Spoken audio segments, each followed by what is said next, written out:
Whooping cough. The name may sound harmless, but when prevention fails, it can lead to life-changing consequences. In this episode, we examine what happens when whooping cough manages to infect people despite vaccines.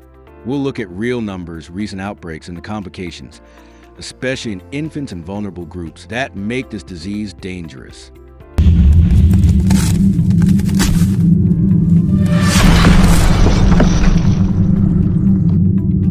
In England, pertussis cases skyrocketed in 2024. 14,894 confirmed cases, compared to just 856 in 2023, a 1,641% increase. Alarmingly, 58.8% of those 2024 cases were in people aged 15 or older.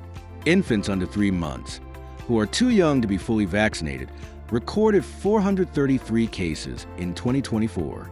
There were 11 confirmed deaths of infants from pertussis in England in 2024. When whooping cough takes hold, the complications can be serious. Some of the known complications include pneumonia, a lung infection common in infants; apnea, pauses in breathing, in newborns; seizures due to oxygen deprivation; weight loss and dehydration from persistent vomiting after coughing fits; encephalopathy, brain swelling or damage, though rare; rarely, long-term hearing loss. For infants under 6 months, the risk of serious illness is especially high because their immune systems are immature and they cannot yet complete the vaccine schedule. Maternal vaccination helps, but not all expectant mothers are getting vaccinated. So why are these complications still happening? Even though a vaccine is available, waning immunity. Immunity from childhood vaccinations decreases over time, leaving teens and adults vulnerable. Low vaccine uptake in pregnancy. In England, maternal vaccine coverage dropped from 75% in 2017 to 59-66% in recent years, leaving more infants unprotected at birth. Delayed infant vaccinations or missed doses. Infants depend on timely vaccination. Any gap increases risk.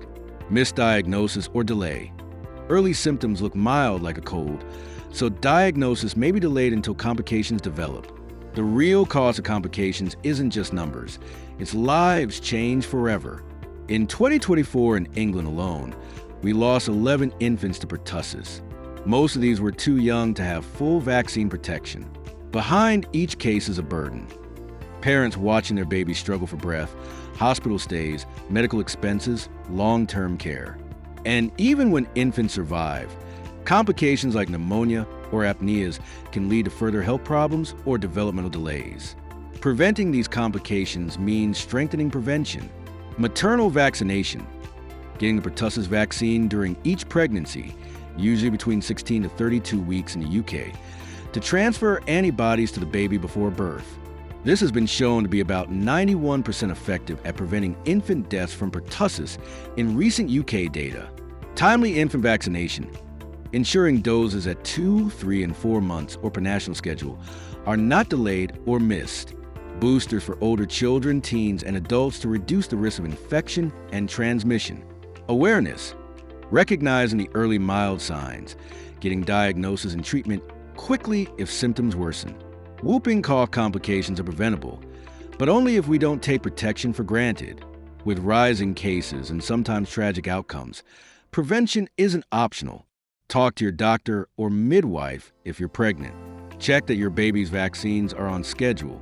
And if you're an adult, make sure your booster is up to date.